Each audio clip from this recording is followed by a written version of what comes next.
and welcome to all Gold viewers who are here with us today. I'm Kristen Schwarz, licensed midwife and MC here at Gold. And here at Gold, we're getting ready for our Tongue Tie Symposium 2025, which is just around the corner. And with me today is Nancy Calamusa. And welcome, Nancy. Hello, good afternoon, everyone. It's wonderful to have you here. You, of course, are presenting at the Tongue Tie Symposium, and you have a very special presentation titled Tongue Tie Differential Diagnosis in Children with Brain Injuries. A very important topic. I want to get to that in just a moment. First of all, I want to hear a little bit from you where you are in the world. And I do believe you are a speech language pathologist. So tell us a little bit how you got to the field of tongue tie and a bit about your background. Sure. Well, thanks for having me. First of all, I appreciate being honored to be part of this symposium. Um, I started out in 1987, which was almost 40 years ago. Um, I was educated as a speech pathologist, and unfortunately, I didn't do much with the speech realm. I went right into swallowing in pediatrics, mostly dysphagia in the NICU and pediatric intensive care units. My background was in medical and in communities such as hospitals, some community outreach programs, um, things like that. Um, I had noticed early on that the typical child wasn't progressing the way that they should with some of the traditional approaches that we were using, even though they should have been making progress, they weren't. And sort of stumbled into this with the help of some of my colleagues who are sort of pioneers in the field, Dr. Siegel, Dr. Kaplan, and the likes. They were kind enough to help educate me behind the scenes, and together we started to really notice that there was an influx of babies that were just winding up with feeding tubes and unnecessary medical trajectories that Mm. they didn't need to be on because it wasn't being identified. So we kind of took the lead, and unfortunately, I'm going to say fortunately, my career had sort of taken a 90-degree turn, and I went into more of the neuroatypical population, children with brain injuries, having had the background in the NICU. So I was noticing that people were negating any oral anatomy issues with these Hmm. children because they had a brain issue. So I started to become an advocate for them because they deserve to have oral motor function as well. Regardless of a brain injury, they should also be able to have oral motor function. So, yeah, I kind of took a leap and went in and started to advocate for this population and make sure that all children, regardless of whether they have a syndrome or a brain injury, that they're all receiving the proper care, the proper oral motor assessments, the proper um, all the neuro assessments that they may or may not need in order to make sure that we're doing best by these children. That's That's it. a wonderful background, wonderful work you're doing there. Let me ask you this: when you said it wasn't considered, was it overlooked or was it deemed not? How did that happen, or where was there the emphasis on other factors because of the brain injury, or just tell me a little bit more about that area? So, in the brain injury population, I'm just going to say neuroatypical to keep Yes. it Mm-hmm. consistent. So, whether it's autism, syndromic, genetics, brain injuries, non fatal drownings, um, many of the physician base is that's not really important. That's not their Mm. biggest issue. We're really not going to worry about whether or not there's a tether under their tongue, even though we're having therapists who are working diligently on getting their oral motor function and helping them with not drooling and helping them swallow efficiently and helping them manage so that they can have better lives, better quality Mm-hmm. of lives, that they can participate in feeding and swallowing. And unfortunately, the medical community has essentially written off this population. They don't feel that it's necessary. They feel that many of the children have other issues that are more important.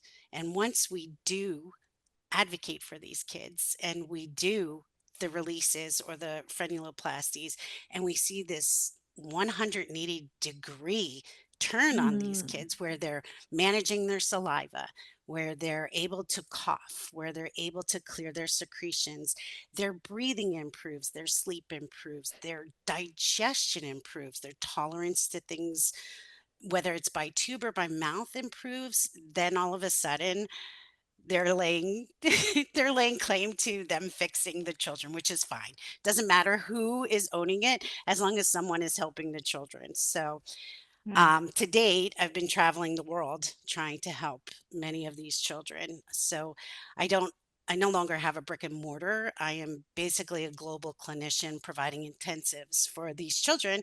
And that's one of my primary evaluations, is to make sure that first and foremost, we don't have Hmm. any kind of functional impact that's going to put them on this medical trajectory. And if it is, then we have to figure out how we're going to address it and make it better. Yes, absolutely. And I have a question for you now when it comes to the release. I can imagine in this population, it might be, as when they come to you, they might already be a little bit older, right? I mean, you Hmm. can probably see Some. quite a few babies, but you also see older children.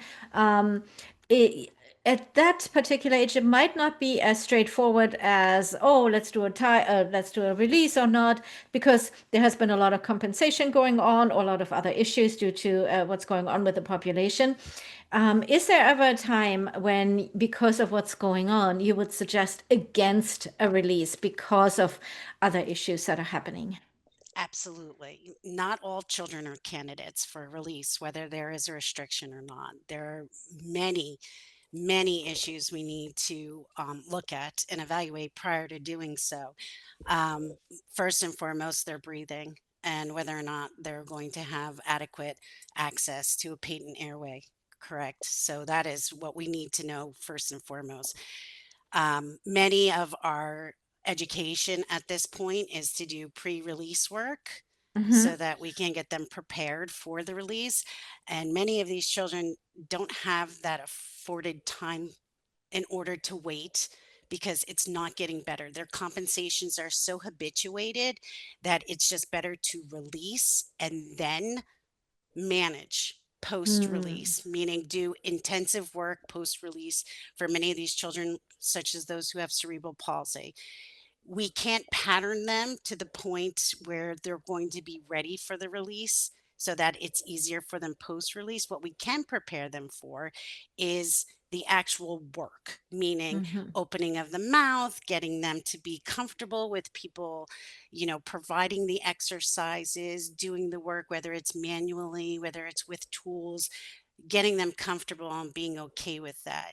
That's sort of the pre-release work that we do in this population. Hmm. But for me and the ages that I see, I feel it's best that we get to the source and we fix it as soon as possible, because we know that neuroplasticity and Yeah. ending the habituated compensations is what's going to make the patterns better. Right, absolutely. Let me ask you another question. You mentioned that this population often falls through the cracks when it comes to, diagnosing oral restrictions and such. What is the research thing? Is there even research available? Is there much? Have you been involved in research? Tell me a little bit more about that. So there isn't very much research at the moment. We had colleagues of mine, Dr. Richard Baxter and Mm. Robin Walsh, had just published a study, sort of looking at what the best avenues are in terms of doing a release and what the projected outcomes look like. And it was a positive review of cases showing that we shouldn't wait. We should do the evaluations. We should make sure that the underlying root cause of dysfunction is addressed before we're putting in all of these plans. Some of these children are in therapy for years, Mm, years and mhm, mhm. years, and making limited progress with oral motor, with swallowing, with feeding, with speech, with all of it. And then we look at, why is that? And we kind of can tell that they've been tied this whole time. So if we Mhm. can release that and give them better range of motion, well, isn't that fantastic? Yeah. And if we, if we're going to make it better, even if it's only for, getting them to close their lips or getting them to control their saliva so they're not on medication to control that saliva. It all bridges to the next thing, right? So we Absolutely. need to make sure that we're doing right by those kids as well. Oh, yeah, absolutely. We need to do right by those kids for sure. Yes. And as you describe it, there can be some really fantastic outcomes and changes for these children that affect so much of their life. So Nancy, before I let you go, what are you hoping our viewers will take away from watching your presentation? My biggest hope is that the viewers are not afraid to assess this population. I Mm-hmm. know that many of the viewers are going to be educated or trained in neonates and newborns, and that's great. But I want to be able to give them some information and education about when symptoms overlap, where Mm-hmm. sometimes maybe the neurology of the issue hasn't been discovered yet, Yeah, where we haven't had a diagnosis yet, and maybe running to a release isn't such a great idea until we look at other issues such as reflexes, things like that. I'm hoping that they take away that the entire population, whether it's neurotypical, neuroatypical, deserves to have the same type of care. And we need to do better by these kids and offer them the same amount of therapy and intervention that's going to make it good for them too. wonderful. Thank you so very much, Nancy. It has Thank been a you. pleasure having you here. I'm And so I and excited. I can't wait for your presentation, tongue-tie differential diagnosis in children with brain injuries. Thank you so much for being here Thank today you. and being part of the Gold Tongue-Tie Symposium 2025. Wonderful. Can't wait to see everyone. And now some information for our viewers. If you would like to find out more about Nancy's presentation and all the other presentations in the symposium, we invite you to go to goldtonguetie.com. On September 15th, we get started with a free open access keynote presentation by Dr. Agarwal. We hope to see everyone at the symposium, and I can't wait to see you there. Thank you everyone for watching. Bye-bye, everyone.